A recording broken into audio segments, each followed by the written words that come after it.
the show. It is Remy Show 2023, Metro Toronto Convention Center, Toronto, Canada, Earth. People are pointing out that I am saying Earth like we wouldn't be on Earth. But these are modern times. We could be on another planet. Who knows? But we would be there covering it for the Remy Network. This is Industry Insights. My name is Mike. Don't forget to subscribe and even hit the notification button right up there. It's the bell above the screen right here on YouTube, and we'll let you know when another episode is here. Now, these episodes all feature somebody who's an expert from various elements of the industry. Today is no exception, and because we're on the floor here at the Remy Show in 2023, we have access to many great experts. Today is no exception. John Holmes joining us from Camfil. Thanks so much, man. I really appreciate this. Appreciate being here. So now, people know you as John the Filter Guy. John the Filter Guy. I'm not wrong about that, am I? It's kind of a thing. But that's a very cool thing because it means that you're the guy that we need to talk to when it comes to this sort of thing. And tell me a little bit about the company and how it elevates you above the competition here in Canada. Sure. With a company called Camfil. We're a Swedish-based air filter company. Largest HVAC filter manufacturer on the planet. Been in business 60 years now. And most filter technology on the market, we either invented or bought the company that did. So we're kind of like the Google or the Apple of the filter world. So you guys are at the top of the pile, which also means that you are sort of at the top of the tech and expertise in the field, which kind of leads me to the next line of questioning. What is the future of filtration and air quality? What are the big concerns and how are you guys meeting them? Yeah, I think certainly there's a big focus on sustainably clean air. So air quality that is sustained throughout its life, but also that uses a lot less energy and landfill as well.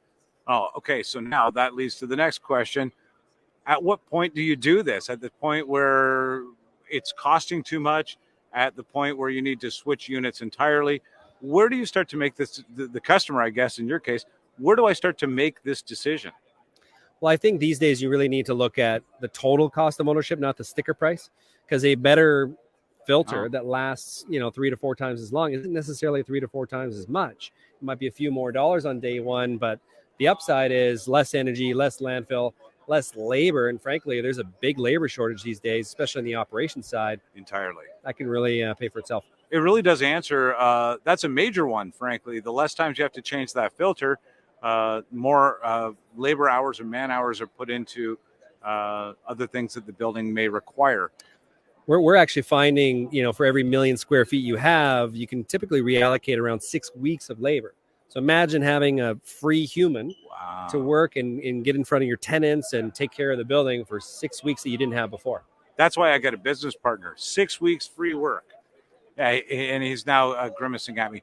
Now, having said this, in the new filtration world of post-COVID, have things changed for you? Was the perspective changed? Or did you guys just become suddenly so important to everybody?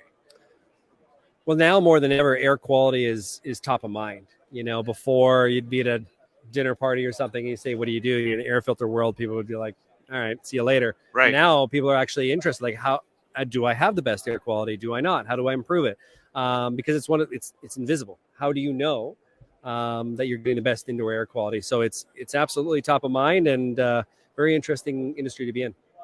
In the next 5 to 10 years, what do you see coming on in the air quality industry? Certainly see a lot of automation where we almost, have clean indoor air as a subscription. So you just pay monthly and your filters are changed on the right schedule rather than just time-based. Okay. These kind of things where there's different technologies that are sensors that'll, automatically send an email when it's time to change the filter. So pretty interesting tech. Yeah. As you are at the top of the tech and ahead of the game, I hope that you'll join us again. By the way, you have your podcast that you've just appeared on as well. Tell us about that. Thank you. Yeah, so Camfil has a podcast on Spotify. You can find it everywhere, of course, called Let's Talk Clean Air. And recently, Jesse Bueller, Director of Property Management for GWL out of Calgary, joined us and had a lot of great insights into the commercial real estate world. So that launches in a couple of weeks. So congratulations. We'll give a listen to that. And I thank you so much for joining us. Have a great show. Thank you so much. Enjoy yourself. Thank you.